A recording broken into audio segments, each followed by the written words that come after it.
Hey everyone, this is a Silver Linings Handbook podcast, Patreon only bonus episode. Hope you enjoy.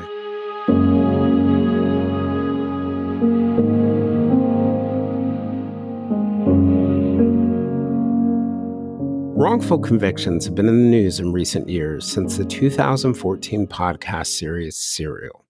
My friend Julia Cowley, the host of The Consult, recently did a series with her former FBI profiler colleagues on the murder of Scott Macklem and the conviction of Temujin Kinsu, who was almost surely wrongfully convicted. I recommend you check out their series and 2 episodes we did with Temujin's wife, Paula. Gilbert King, a former guest, is the host of Bone Valley, a podcast that explored the likely wrongful conviction of a man named Leo Schofield, who was convicted of the murder of his wife, Michelle. I recommend you check out Bone Valley and the prosecutor's podcast take on the Schofield case. At the same time, there have been other wrongful conviction claims that appear much more dubious, like the one around Adnan Syed, who was convicted of the 1999 murder of 18-year-old Heyman Lee. Syed's conviction was vacated, and he was released in 2022, and his conviction was reinstated earlier this year. Primarily, the Maryland Supreme Court reinstated the conviction because, they said, prosecutors who had tried to get the conviction overturned trampled on the victim's rights. Another example is the murder of Lacey Peterson, whose husband Scott was convicted of killing her, and whom the Los Angeles Innocence Project has taken on as a client. The move was so controversial that the National Innocence Project distanced itself from the case. In the background, many true crime podcasters of good conscience, particularly when they feel they are covering a case of a wrongful conviction, worry about the impact of their conclusions on the families of the victims who thought they had found closure. I have often wondered about that myself. Kristina, Byington's cousin, Anita, was murdered in Austin, Texas in 1991, and a man named Andre Causi was convicted of it. As of late, the Texas Innocence Project has been fighting to have his conviction overturned. And in September, journalist Maggie Freeling released an episode on his case on her podcast, Wrongful Conviction. Since I sat down to talk to Kristina about the case and what her experience has been like, I've been wondering, what is it like for the families of victims who thought they had resolution to follow efforts to overturn their convictions that appear in the news? I was particularly curious about what those of us in the news media can do to do a better job of covering these cases. Kristina, a true crime fan herself, brings an interesting perspective. I hope you all enjoy this conversation.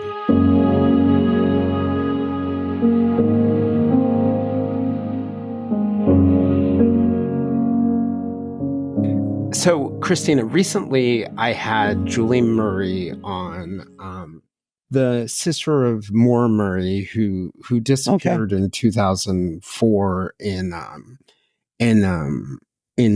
New Hampshire, and that's a still unresolved case. And one of the things that Julie talked about when she came on was, there is an opportunity for those of us who are in the news media to really be more respectful, more empathetic to victims' families, to reach out, to even use them as resources about corroborating certain things. And that approach to empathy, this brilliant point she makes, it costs people in the news media nothing, but they have everything to gain in terms of their accuracy and being compassionate. Because, anybody can be a journalist, but among those of us who are really in the profession and deep in it, the number one thing, the most important thing is truth. The second most important thing is to minimize harm. So you're not harming people in the process, like by sharing unnecessary facts or getting facts wrong that are harmful.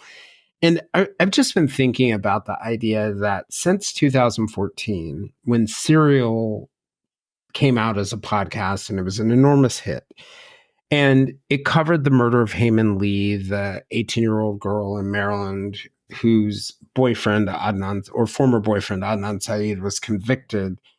And it really, it cast doubt.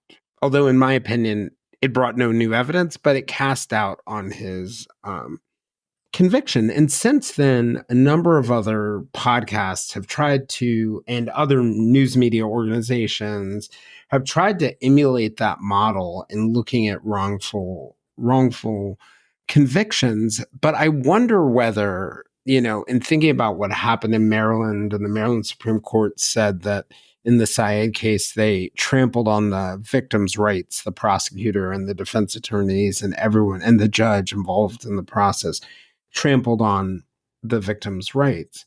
How can we in the news media and the new media not be a part of that problem? How can we cover these stories and also be compassionate? Well, it's kind of like you said, reaching out to the victims' families and using them as a resource, or at least asking their opinion. Um, Also, not taking a side so quickly, examining both sides, because like I heard a podcast yesterday on Anita's case, and it just left out everything. It seemed like, they had a goal, which was to present him as a wrongfully convicted man, and that's what they did without, discussing anything that incriminated him, and that just seems so dishonest. And that bothers me more than anything that's dishonest, about the case. Yeah, and I think one of the things that's happened in journalism is that, you know, for the longest period of time, there was this notion of objectivity that existed, that you need to approach things objectively, that we're all going to have biases because our own experiences, our personalities, our lives bring bias, but know what your biases are, factor them out, and try to be objective.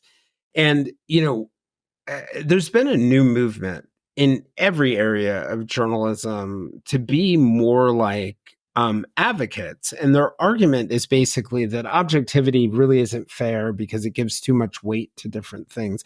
But when I was a cub reporter, I was always taught you it's not about telling both sides, it's about listening to both sides and giving the weight to the things that have the most evidence. So it's not about like, I quote A who has this opinion and I quote B who has this other opinion, because if B's other opinion is not supported by the evidence, you really shouldn't be giving it much weight.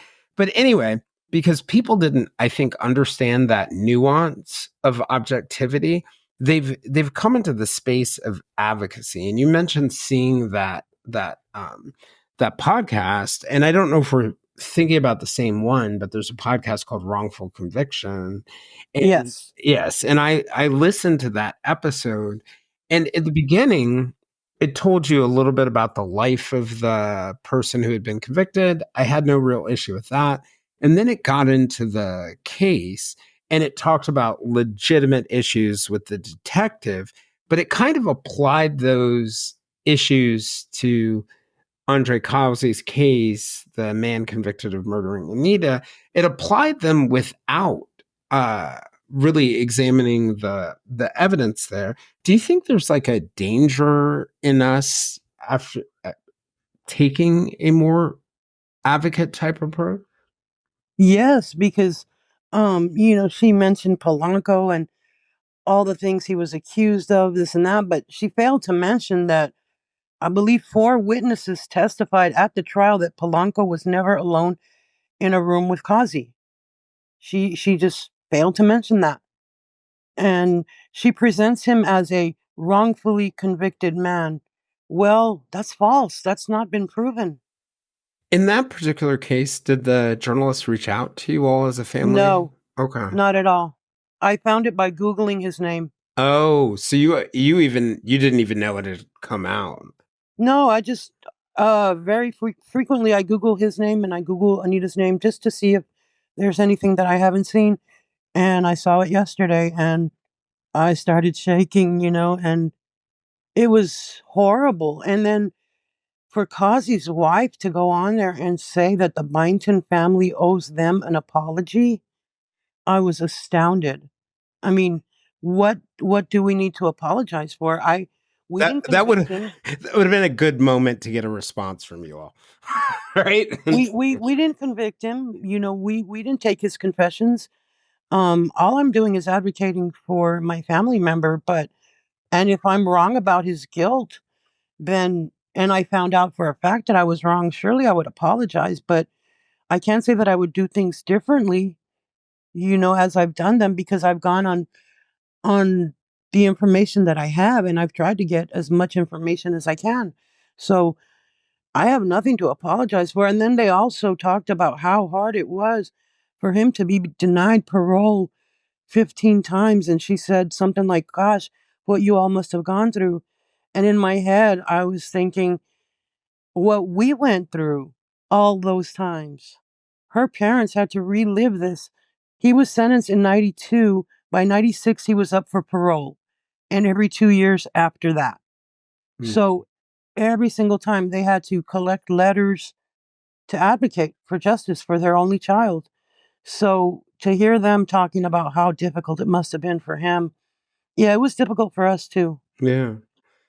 You know, I think about cases like Temujin Kinsu, who was convicted of murdering a man named Scott Macklem in Michigan. Even though there were like 11 witnesses who said he was 400 miles away, the prosecution argued theoretically, which is kind of crazy that they were allowed to argue something theoretically.